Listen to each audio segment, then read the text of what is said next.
Hello everyone. I wanted to touch base with you this week. We are in week 2 and I wanted to do a little review on chapter 1 and make sure I pointed out what I felt was important for you to take away from week 1. So we're going to skip down here. What is security? I did want to cover this slide a little bit. So physical security is basically protecting areas or physical assets. For instance, your important servers are in a server room, so you want to make sure that only people that need to have access to that room have access. A lot of times people use card access using RFID technology. You may have seen this before, but that's an example of physical security. Operation security, this is another place where you could use RFID technology or badge access if you wanted only certain people to have access to the operational area of an organization. That's where you would code their badge for that access. Also, you'd want to protect those areas so that there was no interruption or disruption to service or production. Downtime of productivity could be, a monetary loss for a company, and that's something that they always want to avoid. Communication security, obviously the core of any organization, especially in today's evolving world of technology, is being able to communicate, and mostly that's through email, digital, voice over IP, telephone. So it's very, very important to make sure that those communication mediums are up and running at all times. Then we have network security. So this is protecting data, especially trade secrets, organizational data that's important, personally identifiable information, human resources data. This is all information that if it was released or someone other than the data owner had access to it, it could be damaging.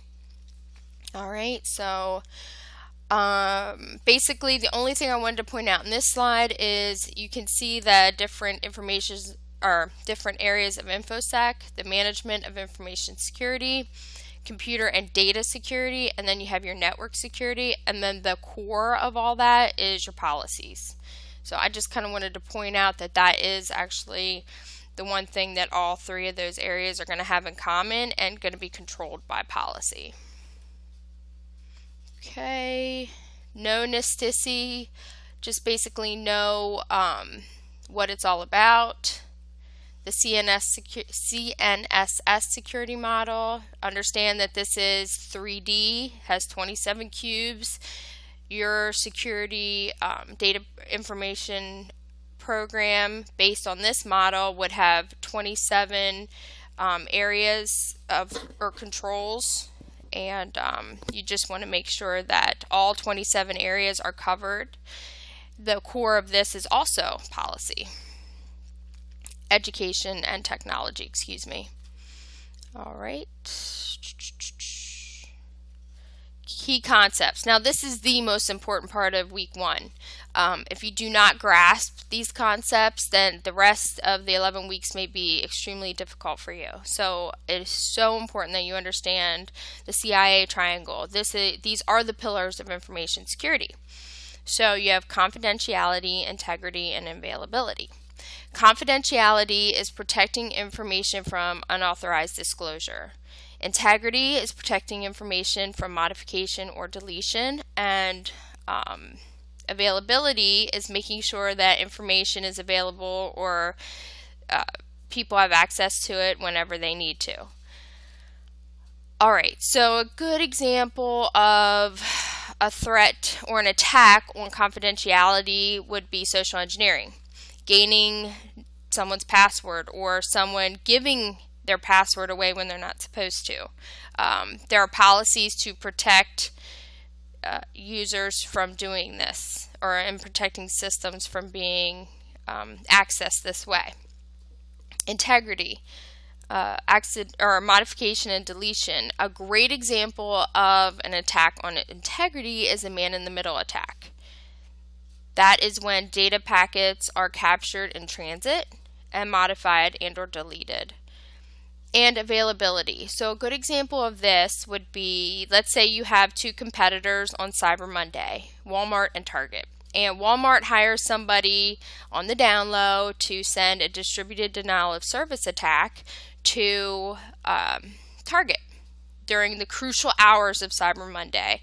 And basically what a DDoS attack is a million computers, and I'm exaggerating, but it's a lot of computer power sending multiple ping requests at one time or service requests at one time to target servers, tying them up completely, dismantling their servers and causing them to have downtime on Cyber Monday so nobody is able to shop online.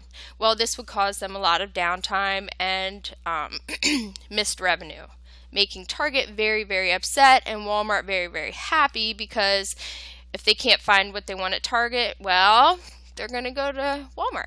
So that is an example of availability. Because of the evolution of technology, the information security has also evolved, and it has included a couple of other areas, to include privacy, identification, authentication, authorization, and accountability. So we talked about confidentiality, integrity, availability. Now privacy. Basically, privacy is the data owner's data is only used for what's its intention is. So if someone that the data owner does not want to have access to the data has access to it, or uses it in a way that they do not want them to use it, that is an invasion of the data owner's privacy. Okay, identification.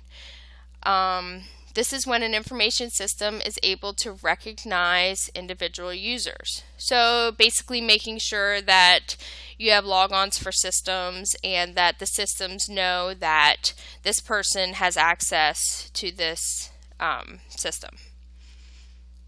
Okay, authentication, couple different things we can go off of here. There are multi-factor authentication. So for instance, you have single factor, which would be something that you know, which is a password. Then you have dual factor, which is something you know and something that you have. And that is maybe like a common access card, a key fob, a token, something that you hold in your hand, and then in conjunction with that, you would have a PIN or a password to use with that to be able to log on to a system. So that would be an example of dual factor authentication. And then the third one would be something that you are. This would be the most secure of the three, involving biometrics, a retina scan, or a fingerprint, or a handprint, something that is part of who you are. Okay, and then authorization. This is a process that defines who has access to what information and resources. So you just want to make sure that the right people have access to the right data and can do the right things with that data. So access, modifier, deleting information. And then accountability, having controls in place that provide the information on who accessed the information, changed it, who tried to access the information. And a lot of times these controls are in the form of IDSs, host-based IDSs, or even just looking at looking at the logs on the different servers. Alright, we're not going to go through this. I do recommend that you read through these things.